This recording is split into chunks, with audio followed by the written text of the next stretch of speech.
Hello, this is Alan Committee, comedian, actor, writer, director, sending a huge congratulations to Sandton Times Hour on their 250th edition. Who knew there was so much to talk about? Me. I knew. There's so much more you can talk about. So here's to 250 more. And now, from Greater Sandton to the rest of the world, this is the Sandton Times Hour with your host, Alexander. Wherever you find yourself, welcome. This is the Sandton Times Hour, and it's our big 250th show, and it's happening in week 27 of 2026. I'm Alexander Leibner, and if you're listening for the very first time, well, get in touch with a little message or emoji or voice note. It'd be good to welcome you and make you part of the Sandton Times Hour community. And if you're a regular listener in South Africa, Sandton, or somewhere across the globe, if you're listening online or on air, greetings from the skyline and vantage point of Sandton. And you heard that right. Yes, the Sandton Times Hour celebrates 250 shows this week, which also happens to be the halfway mark for the year. And we're officially into the second half of 2026, heading towards December.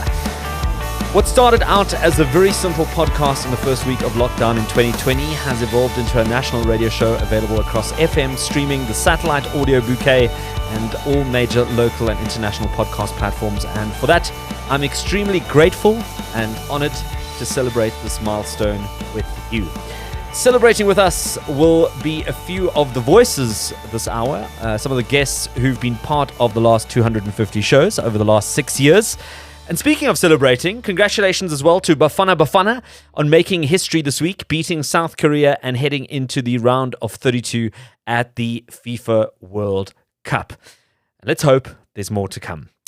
What is coming up in the next hour? In a bit, we kick things off with a bit of motoring in our Sandton Drive feature, as we always do, with a look at getting someone to check out your potential pre-owned car purchase before you're left with a whole lot of surprises. I'll be finding out a little bit more for you.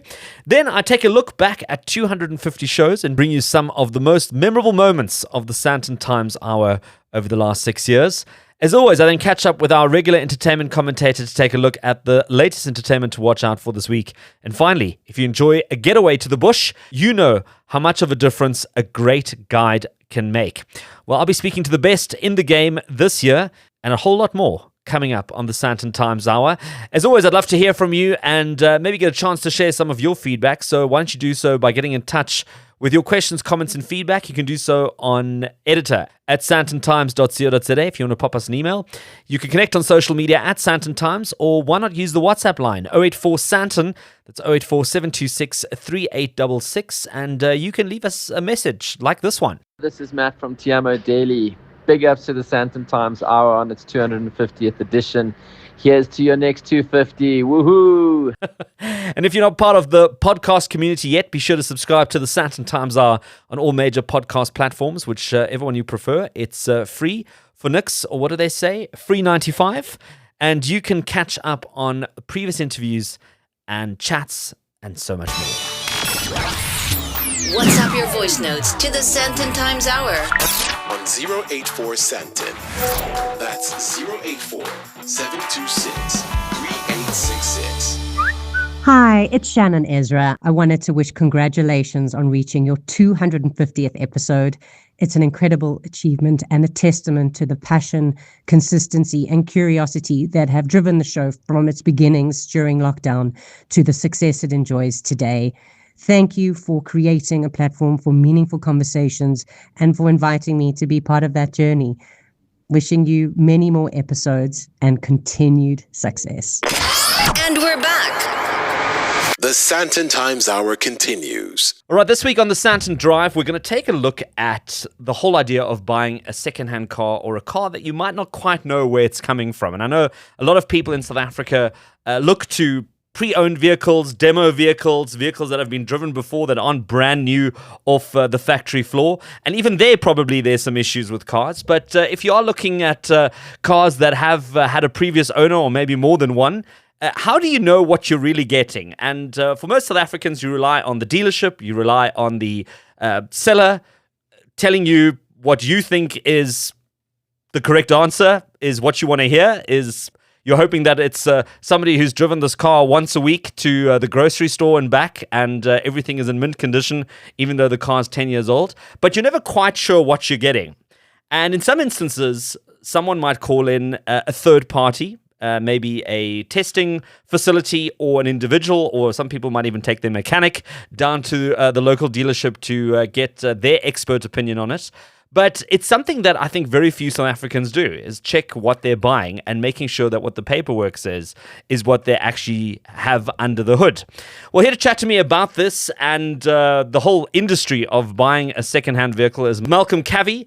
He's the founder of View for You. And Malcolm, it's good to have you on the Sandton Drive on the Sandton Times Hour. Yeah, thank you, man, for having me. This for me is an honor. It's a ministry more than anything. Well, Malcolm, tell me a little bit more. How did you get into the business of checking out other people's pre-owned vehicles? How I started this, there was a call. Honestly, a lot of people don't like me to say this, but it was a call where the Lord said to me, go and help my people in the vehicle and property space, because View for You is both. It's a vehicle inspection company as well as a property inspection company. And I didn't understand then. And little did I know that I would also be faced with these things. Myself, I've been scammed. I've been robbed. Dealerships throughout the country. Cape Town, I bought a vehicle that was shipped to me. I was in Mpumalanga then. The vehicle, when it got to me, didn't match what the dealer had said. I once flew my family down from Gauteng to Durban to pick up a car because I bought it at this high-end dealer. When I got there, I asked the guy, you sure this is the same car? The pictures were amazing. You know, these guys Photoshop, but what they presented was not the same. The only thing that was the same was the VIN number, but the condition was not the same. So I've been burnt. So, and I think out of that, there was also a birthing of that pain because I can resonate with people. I've also bought a property and made a mistake. So with that pain, I can now share and help others so they don't fall into this. And when I started this business, I just thought we're just going to view houses and cars. And I just thought just help people. Little did I know that it's one of the most fraudulent, corrupted industries in our country. That from the top, from the finance houses to the dealers, and the one who suffers is the consumer. So now I understand what the call was. The call was not just to view vehicles, but to fix the industry. And I tell you, so in a nutshell, that's where the idea and the vision started. I tell a lot of people, I'm not the CEO, God is, and I'm just stewarding God's vision for his people on this earth. Yeah. So some divine intervention when it comes to Amen. Inspecting a vehicle. And Amen. So what kind of skill set do you need to do this? I mean, do you have to be a mechanic? Do you have to be an engineer? Yeah. Is this an administrative sort of job? So here's the beautiful part about this. It's got to be all what you've mentioned. It's got to be all, because this industry is not just about checking mechanics. It's about checking the paperwork if it's okay. That's an administrative. It's about checking the paintwork. You need a panel beater skill. So you've got to have all these skills. It's a lot. For example, in our business, we have mechanics, we have panel beaters, guys who are qualified, and we have in-house trained guys. Same within our property space. So you've got to have all these, and you'll be shocked. Let me tell you a quick story. I'm speaking to one of the big finance houses of our country. There's a vehicle, last week, same thing happened, right? We haven't checked the vehicle yet. We are still doing the administrative part of it. They proud themselves that they do not finance salvage vehicles. I already did the admin check on this car yesterday in the afternoon. I got my results now this morning. They are about to finance a salvage vehicle. That's just an administrative thing. And I've already highlighted to the head of this department to say, listen, man, you guys pride yourselves in this, but you're financing a car over 500,000, yet it was a salvage vehicle. I'd like answers. See, a mechanic would not be able to do that. Neither a panel beater. That's the administrative part of it. So I'm painting this picture to show you that people need to get serious with knowing the paper trail and the history of a vehicle before they even, before they even go view a vehicle. See the vehicle online, wherever you see it. Let's run all the history checks before you get excited and waste your time flying all the way to PE or Limpopo or wherever to go and just find out it's a lemon. So paperwork is vital when viewing a car. When I speak of paperwork, I'm talking your accident history data. I'm talking your RC1. I'm talking your maintenance and service history. I'm talking your ownership history, your HPIs, all that paperwork trail. And then from there, you can decide I can live with what I see here. Right. Then the next step would be, let me arrange a viewing. Are enough South Africans doing the necessary due diligence when purchasing a vehicle, or are they going blindly into a lot of these purchases? And blindly. They are, my brother, Alex, they are going blindly. This is what our country needs. More radio stations need to start equipping our people, because our people don't know. They believe the glitz and the glamour, the Facebook, the TikTok videos, and the friends who say they've bought there and it's excitement, and they're going blindly. They do not understand. That gloss. People, these dealers are masters, bro. They put certain products on the car to make it look so pleasing to the eye, and then they get caught. And 1 week in the deal, a month in the deal. And also the problem is consumers also do not know their rights. And dealerships are taking advantage of them. They do not know the rules and the rights of the CPA. They're taking advantage of them. People are suffering with vehicles that could have been taken back to dealerships because they do not know their rights.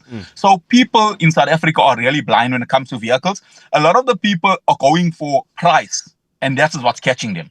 So you selling a 500,000 Rand car in Sandton, the same car is being sold in downtown Joburg or Kempton Park or in Umgeni Road for 250,000.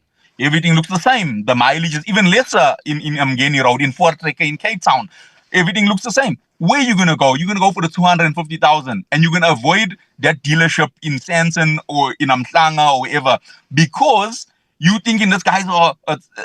Meantime, the one in downtown in Voortrekker and Umgeni, the mileage is being chopped. It was a salvage car. You don't know all these things, and then you fall for it, and later you feel the pinch. So basically, if you are looking at purchasing a vehicle, and we all know it's an expensive exercise in South Africa. I mean, you're in for, probably the biggest purchase of your life after your house or similar.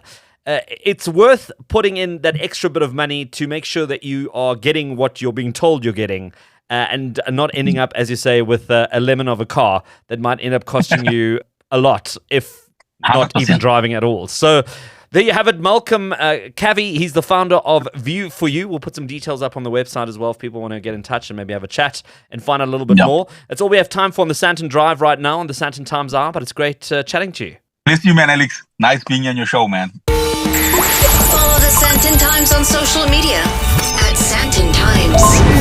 Hello, this is Mark Lottering congratulating the Sandton Times Hour on its 250th edition. Congratulations. May you thrive and thrive and thrive and thrive. Keep listening. There's more to come on the Sandton Times Hour. So who would have thought that a podcast during lockdown recorded in a home office could one day end up on a regional and then national radio station with both local and international listeners? Well, the chances were unlikely. But here we are, 250 shows on, and the Sandton Times Hour can look back on some incredible moments and conversations over half a decade. To try and take you on a journey, I thought, well, let me put together a montage of some of the best moments over the years, and let's set it to a bit of music, just for you. Very excited to get this off the ground, even though it is a bit of an unusual time to try and make these things happen. But I think often the most unlikeliest or the most amazing ideas happen in times of trial, in times of difficulty. And I hope that it's of value to you. Of course, this first episode is going to be very much coronavirus and COVID-19 filled. It's not the usual format that we'd originally planned for the podcast, but it was a good time to get it going. I was just saying to a mate a short while ago on the phone, I said, even 6 months ago, if someone had said to you, we're going to be in a state of lockdown where you're going to be forced to stay at home for at least 3 weeks, you would have gone, are you insane? And yet here we are. And Mark, I feel like we owe those poor housemates on Big Brother an apology, because it feels like this is what they went through for, what was it, 90 days? In fact, someone on Twitter said to me that I should be assigning tasks to people every day because it is like the Big Brother house. So maybe I should be going, housemates, this is Mark, hello! People often introduce you as the daughter of Nigerian businessman Femi Otedola. Who's he? Sorry, they introduce him as DJ Kapi's father. Right. But how do you feel about that in a world where you're also trying to carve out your own identity? Well, I thought that was a really great question. I think that my dad is such an amazing figure, and I'm so proud to be his daughter because he's entrepreneurial, he's hardworking. Everything I know about my work ethic, I've learned from him. And South African designer Gert Johan Coetzee is responsible for the national costume, and he joins me on the line right now. Gert, I must be quite honest, when I was told I'm going to do this interview with you, I wasn't sure what to wear. Do you get that a lot? Do people often say that? I must say, I do get that a lot, but I'm normally the one that's dressed the worst because, you know, when your life is about making other people look beautiful, you sometimes don't get to yourself as often. Tell us a little bit more about this Dassault Mirage 3 on top of this building. Well, it's phenomenal. I mean, it's very exciting. I'm very much into aviation and aircrafts and so on. As you quite correctly pointed out, the skyline is beautiful, but it's just become a little monotonous. And when you get past our building or drive past our building or even walk past, it must captivate you and sort of grab you. And I hope it's not going to cause a lot of accidents on Sandton Drive, because the other day I was driving and a few guys were just braking, and I was like, normally I would hoot, but now I just said, fine, take a nice breath and have a look at it. It's fantastic. It's very exciting. Bruce Whitfield. And Bruce, it seems to be a time of unprecedented pivoting. Two of the worst words of 2020, and they're going to end up in the Oxford Dictionary, and it's just going to upset me even more. Unprecedented is the most overused word of the year, and pivoting, unfortunately, the other most overused word of the year. But you know why words are overused? It's because we live in unprecedented times where everybody is just simply obliged to pivot. Well, Boyce Tulo, she's a businesswoman and entertainer. It's been an absolute pleasure having you on this podcast. Thank you so much for making the time to chat to us. Thank you so much, Alex. I appreciate it. And I'm sure I'll be back soon. Yeah, I'll call you myself. And joining me on the line right now is the man who needs very little introduction, Jay Something, best known for his work at Mikasa, but he's also a very diligent cook as well. But Jay Something, thank you so much for joining us on the Sandton Times Hour. Thank you very much, brother. Thank you for calling me a cook and not a chef. Thank God. And let me tell you, I think you should have just won an award for having any sort of show in Makanda. Just being able to pull it off, never mind actually hosting it. And if you haven't been to Makanda, you have to go. The fact that there's a pub called the Pothole and Donkey is pure magic. Or the Donkey and Pothole, it's pure magic. Only if you're a local do you understand that if you fall in a pothole in Makanda, you can actually end up in East London or Cavie. Like, it's that deep. I mean, for those people listening who are not quite sure exactly what this flower looks like, and we're going to put up a picture up on the Sandton Times website, so if you're quite curious to see, but for the sake of the interview, I mean, it's sort of a purple blossom on in a ball. It almost looks like it's standing on a lollipop. Alexander, you told me you're not a plant man, so let me explain it rather. Skull, good to chat to you again. How are you? Yeah, good, and you, Skull? Lekker. No complaints. Well, I have a few, but how long do we have for this? 8 to 10 minutes? No, okay, I'll keep it to myself. Listen, I think South Africans have got plenty to complain about at the moment. Yeah, there's a Musa hole in my street that has been there for a year, and you would think living in Craigle Park, like the community would get together and fill it with something, even if it's money. How did you end up in a Castle Light ad? Well, Ogilvy first approached me and said they wanted to build this advert around myself, which I was quite surprised by. I thought, geez, this long stretch of misery. Listen, there's no fancier hour on radio in the country. The Sandton Times Hour. You have to listen to this hour with your feet in the air, just to be fancy, just to be Sandton. Come on, Jason. It was. And you don't have to write anything down because it's all under notes on the Sandton Times website. I mean, guys, come on, what are you doing?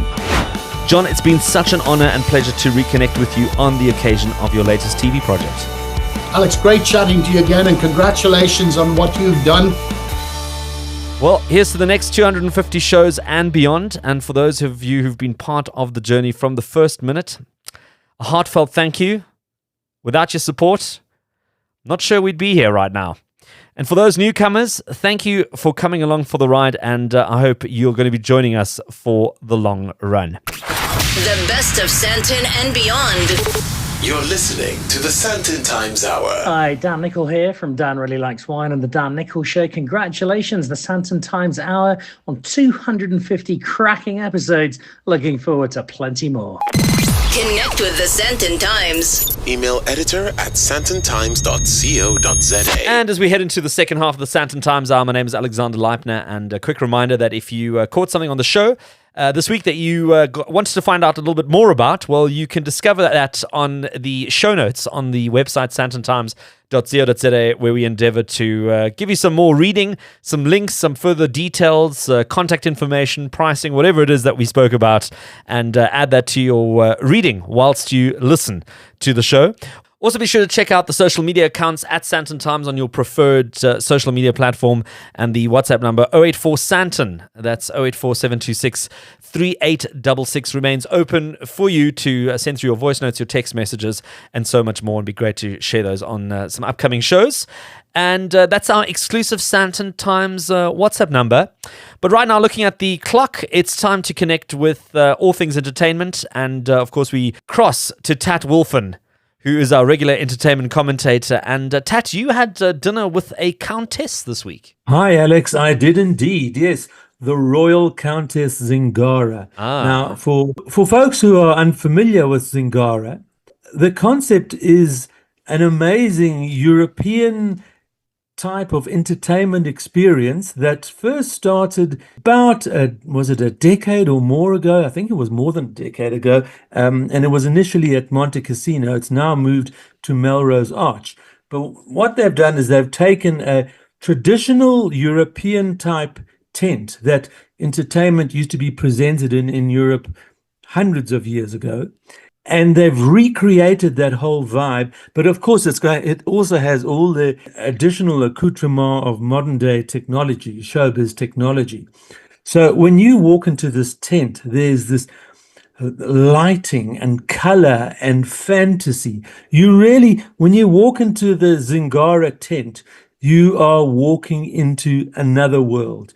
You leave everything, all your troubles behind you, and you become a child again. You just walk in there with eyes of wonder, and you experience this incredible show. They've got circus acts from around the world, including South Africa, because we do have a couple of circus schools in South Africa that produce some incredible artists. So you see these shows, and in between the acts, you eat this fantastic 4-course meal. It really is an entertainment experience like no other. And you've got to go dressed in a colorful, in an outrageous fashion. Don't go in black. That's some great feedback, and certainly something to check out. I know they just had a successful run in Cape Town, now up in Johannesburg. But talking about incredible food, there's also a really great movie that's made its way onto Netflix. I believe it's Emmy nominated, and it's called Nonnas. Please make sure before you watch this movie that you have food in the fridge, because this movie is going to make you hungry. It's based upon, and not on, as the American movies are saying these days, it's based upon a true story. And it takes you back 40 years to where this little boy, Joey, used to watch his granny cooking in the kitchen.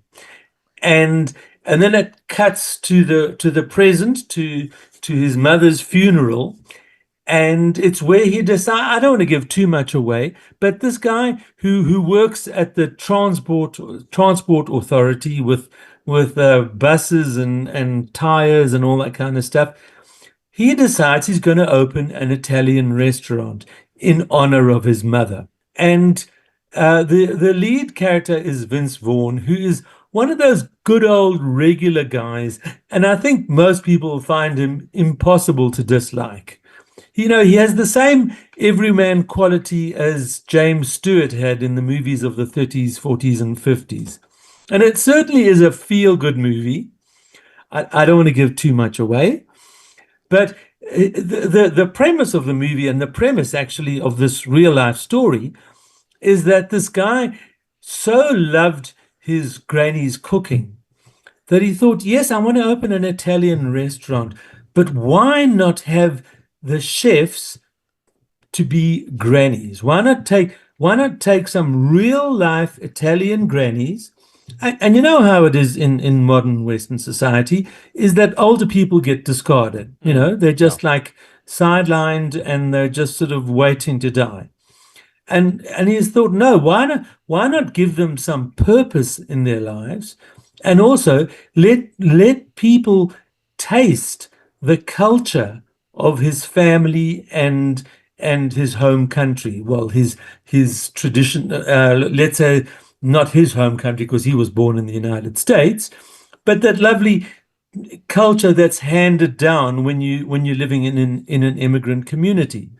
And the thing about Mediterranean cooking, and I suppose any culture's cooking, is that it's not just the food and the taste, but it's about the love and the tradition and history that goes into that food. So that's the basis of the story. The movie is called Nonnas, and it will give you a good old tingly feeling, feel-good feeling. It certainly gives you a sense of the Italian community in New York. And the movie is also a bit of a love story to New York City. But I think that anyone will be able to relate, because obviously we all have family and we all have our family roots. And particularly, in South Africa, you can trace your family back. So I think that the movie works on a whole lot of different levels. And there's a lot of humor in it as well, because there's a bit of conflict between a couple of the grannies, and it's how they put all these disparate things together to make something work. It's also, for me, about, whenever you have a business concept, I think one of the best ingredients, whether it's an ingredient in food or an ingredient in your concept, is that there has to be love at its core, love and passion.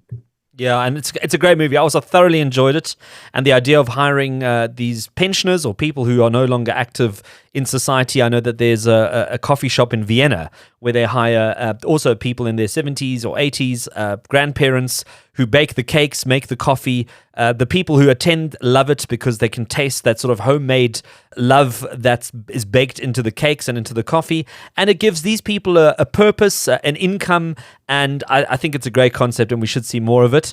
But unfortunately, that's where we're going to have to call it for this week. And Tat, I hope we get to do it all again next week. And it'll be as filled with love and passion as all our segments are. I look forward to it, Alex. From Sandton's core to South Africa's corners. This is the Sandton Times Hour. Congratulations, Sandton Times Hour. This is Kim Engelbrecht. I want to say happy 250th, and I'm wishing you 250 more. All my love. You're listening to the Sandton Times Hour. Yo, this is Nicholas Goliath, obviously the famous South African comedian, and I'm here just to wish the Sandton Times Hour congratulations on 250 editions. That is unbelievable. That is outstanding. And the best part about it is that you are just starting out. It's only going to get better. I can't wait to see what comes next. So more power, more strength, more growth, more love, more happiness, and more from Sandton Times Hour. Shout out, well done. Keep doing the good work. And yeah, congratulations. This is where it gets interesting. You're listening to the Sandton Times Hour. All right, many people who've gone on safari in South Africa or anywhere on the continent know that if you have a great guide, it's going to be some fascinating game viewing. And if you don't have a great guide, well, it could be a very, very long game drive, especially if it's 3 or 4 hours. And it makes such a difference when viewing animals in the wild if you've got the right person at the helm, taking you on the Land Cruiser and showing you all there is to see. And I know that there's a bit of luck involved as well. I mean, it's not always guaranteed you're going to see the big five or, all the things you want to see, blue-eyed leopard cubs or armadillos or whatever it is that you want to see. I mean, a lot of it is also, as I say, a bit of luck of nature, but having somebody who's seasoned, who understands what they're doing, who kind of knows where to go and understands the communication language of the bush, well, let me tell you, that makes a huge difference. Well, right now, I'm joined by Sarah Barratt. She's from Thornybush Game Lodge, and she's been crowned Safari Guide of the Year for 2026. And she becomes the second woman to win this title since the competition launched about 15 years ago. It's South Africa's most rigorous professional guiding competition, and it's considered a benchmark for excellence in the safari industry. And I'm sure it's a very sought-after title for those who practice their work in the space. The Field Guide Association of South Africa is the professional body that kind of sets the standard for guiding and is the powerhouse behind this particular award. And finalists are assessed across 9 disciplines, covering the full scope of modern safari guiding. So that includes track and sign identification, birding, I think it's also known as ornithology, storytelling, guided walks, photographic guiding, hospitality, professionalism, advanced rifle handling, and guided game drives. And joining me on the line now is Sarah Barratt. And Sarah, congratulations and welcome to the Sandton Times Hour. Thank you so much for having me. Sarah, before we hopped onto this chat, I'd noticed that you had a bit of an accent. You are from Manchester. What got you to come all the way from Manchester to South Africa to take people around in a Land Cruiser and show them Africa's wildlife? Yes, it wasn't the original plan. I've always been obsessed with African wildlife and conservation, but growing up in England, I didn't realize this was a career path I could follow. And after finishing my studies in the UK, I came out to South Africa for a little bit of conservation volunteer work and realized I could be a safari guide. So from there started my studies and the rest is history. Take us through the Safari Guide of the Year competition. How does this work? I'm assuming they're not just driving you around in a game vehicle and getting you to take people through a stock standard game drive and kind of assessing you on that. Gosh, no, it's a lot more than just a game drive. There's many different components to the competition. The finalists are evaluated on several different categories. Like you mentioned earlier, there's track and sign, there's birding, photography, advanced rifle handling, storytelling, hospitality, walking safaris. So it covers the wide variety of skill sets that we require as competent guides. Of those skill sets, which one did you find was the most challenging personally? Ooh, that's a tricky question. I got a few little silly mistakes on the track and sign. Okay. Which I was really, really excited to do. So probably the track and sign for me. Well, listen, I'll give you a hot tip. I was on a safari not too long ago, and the guide stopped next to some spoor, some tracks. And he looked at it and he said to us, how do we know if this is a cat or a dog print? If we know if this is it belongs to a dog or a cat. And I said, well, how many wild dogs or jackals do you have in this game reserve? And he said, well, we don't have any, actually, because the game reserve isn't ideal for those. So we don't have any dogs. So I said, cool, those are cat tracks in that case. No, I'm joking. I know there's more art to that, but yeah. You're only one of literally a handful of women who operate as guides in South Africa. Why do you think so few ladies decide to pursue this career in guiding? It's historically been a very male-dominated industry. A lot of the skills that we use as a guide have been seen as skills that men would flourish at. Things like shooting, driving these 4x4 vehicles, being on foot with dangerous game.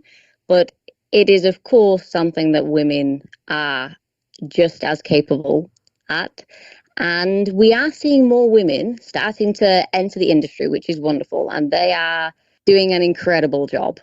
What do you think makes an exceptional guide when you're out and about? I mean, you get people who kind of do the essentials and they do it very well, but it does take something a little bit more to make it a memorable experience. Definitely.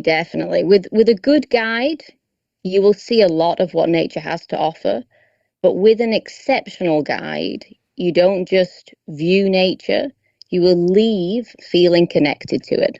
How important do you feel is the chemistry between the guide and the people who are on the vehicle with them? And I'm not quite sure if this is something that ever gets discussed sort of, offline when guests check in, that they say, this couple or this family or this group probably will gel better with so-and-so than they will with somebody else. As experienced guides, we have to get to grips with making sure we can gel with a wide variety of different people. We have to find people's connection point, how we can help them to connect with the guided experience. And that just comes from reading our guests and being able to adapt our own approach to the safari so that we can help everybody feel connected to the guide and to the natural world. So where to from here? You've won this title now. The pressure's on. How does this impact your career? It is a humongous honor. It really is. And now I have a responsibility, not just as an ambassador for the industry, but also to help others succeed. And this is something I am extremely excited to do. I want to help others, especially women, set themselves on a path to achieve their dreams, just like I was fortunate enough to be able to do. Sarah Barratt, she's from Thorny Bush Game Lodge, and she's the Safari Guide of the Year for 2026. Congratulations once more.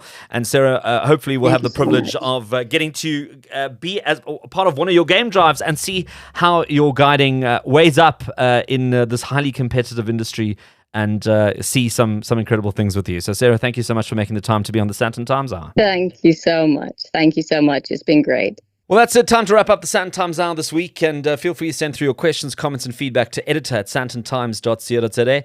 You can connect on social media at Sandton Times. Don't forget the website, sandtontimes.co.za, and our dedicated exclusive WhatsApp number, 084 Sandton. That's 084 726 3866. And feel free to send through your voice notes, text messages, and so much more. As always, make sure to subscribe to the podcast and join the growing digital community online. And of course, thank you to all my guests who made time to be on the show this week and who also made time to be on the show for the last 250 episodes. And thanks to all of those who also sent through voice notes and are part of the celebrations. Of course, thank you to the team who puts it all together in the background. And a very special thank you to you for listening. And God willing, we'll do it all again next week. The best of talk and music in 1 hour. This is the Sandton Times Hour.